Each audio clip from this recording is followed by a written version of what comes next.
We begin tonight with a warning for anyone looking for a contractor to do a house project. A Detroit Lakes, Minnesota man paid almost $6,000 for a driveway, and months later, it's still not done. He called our whistleblower hotline and is also considering pursuing legal action. Valley News Team's Cornelius Hawker gives you a look at the driveway and what you should avoid to not fall victim. In this developing Detroit Lakes subdivision, as you can see, there's a lot of construction going on right now.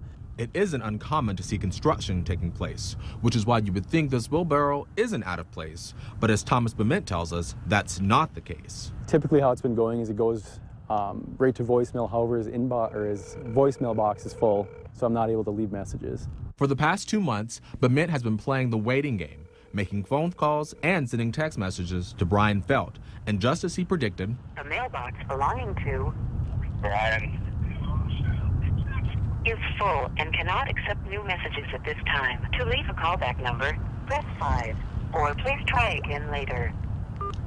Thank you. So that's kind of where we're at with that. Bement says Felt, the owner of Beatty & Sons Improvements, left the wheelbarrow, scraps of wood, and this huge pile of dirt back in August after he did a bang-up job on 2 parts of this 3-car driveway. You can feel it as you walk down it, where the ridges are and, you know, the dips. A close-up look at the driveway reveals what exactly Bement is talking about. Even the wooden support beams were left behind. All of this is shocking to Bement and his family because he says Felt built this swing set for his kids before beginning work on the driveway. We kind of almost built, I don't want to call it a friendship, but you know, we kind of had that rapport. That rapport is why Bement paid Felt almost $6,000 up front. We were talking about future projects, and at that point he gave us his business card and said, well, here's the things that I can do for you.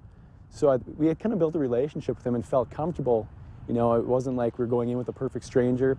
I called 2 numbers trying to reach Felt to see if I could get to the bottom of Bement's claims. Hello? Yes, is Brian available? Who is this? My name is Cornelius Hawker, and I work for Valley News Live. I just spoke with a Thomas out in Detroit Lakes, and he says that your husband did some work for him but didn't finish. So I'm just trying to call and verify if that's true or not. After a woman, Bement tells me it's Brian's wife, hung up on me, I sent this text message to both numbers. I still haven't heard a response back from them. We've kind of done everything in our power to this point. We gave him ample time. We didn't want to, you know, have to go this route, but at this point it's just kind of notifying people to, you know, kind of watch out for this guy and his company. Cornelius Hawker, Valley News Live. Well, Bement says he's not sure if legal action will even work since he can't get a hold of Felt. Another contractor came to look at the driveway and told Bement it's going to cost $17,000 to fix this mess. And if you need help uncovering fraud and corruption in your community, call our whistleblower hotline. We'll do our best to get to the bottom of it. Call 701-237-6576 and leave your tip. A 4-year-old boy was taken to the hospital after being hit by a car in South Fargo this afternoon. It happened in the parking lot of the Gate City Bank on South University. Police say the 4-year-old was walking with a friend of his mother when his hat flew off. The woman went after him as he ran after the hat. That's when a car backed up, hit the woman, and then ran over the child's foot. Officers say both were taken to the hospital with minor injuries. Several people at a small-town North Dakota bar say it's lucky nobody got hurt after 2 men stole cash and threatened the bar owner. The owner of the Triple V Lounge in Buxton say the men came through the door around 1 a.m. this morning carrying bats and had their faces covered with bandanas. He says the men threatened him, telling him to get on the ground. Instead, he managed to lock himself in a storage room. When he opened the door to check if they left, one man swung the bat at him but missed and hit the door. I had the phone in my pocket, so I dialed 911. It was all over in about 45 seconds. The bar says the men took about $1,800. We'll have more on this story on Valley News Live tomorrow evening. Some school districts have turned to using debt collectors to recover money from families who don't pay fees that are paid for lunches, books, and participation in extracurricular activities. Now, the Fargo and West Fargo school districts use debt collectors and carry a balance of less than $1,000 each in uncollectible fees. However, Moorhead School District doesn't use a debt collector and has almost $50,000 on the books. An exclusive report tonight from investigative reporter Ashley Bishop looking into why Moorhead can't seem to collect the money it's owed. Many school districts are struggling to make ends meet.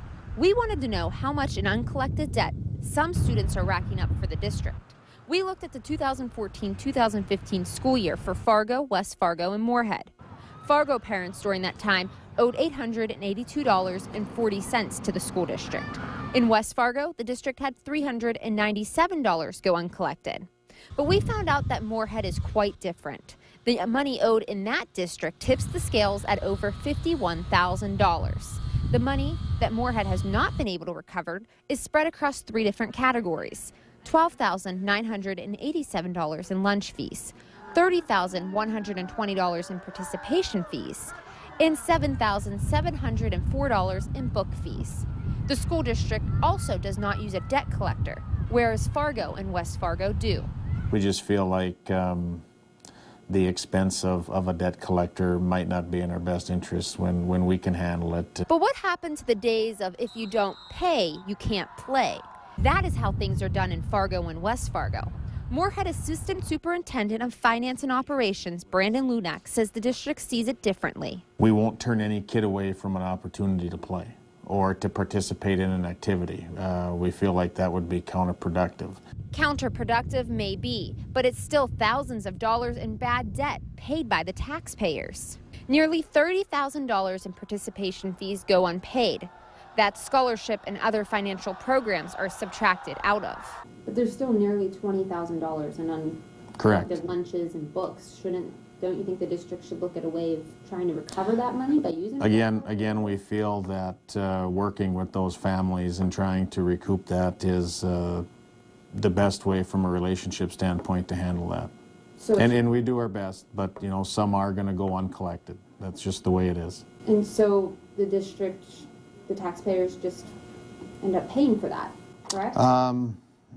You can interpret it as that, yes. Viewers that are watching this tonight are going to be thinking, especially if they live in Moorhead, there's an upcoming bond referendum vote coming. And the district wants millions of dollars and wants me to say yes and give them millions of dollars. How are they able to handle that money if they can't recoup the loss of nearly $20,000 in lunch and book fees? Well, I think it's important to understand that these fees that we're talking about here, we continue to work. That's why we're getting these, that's why you see these numbers are still on the books. We continue to try to work with these families.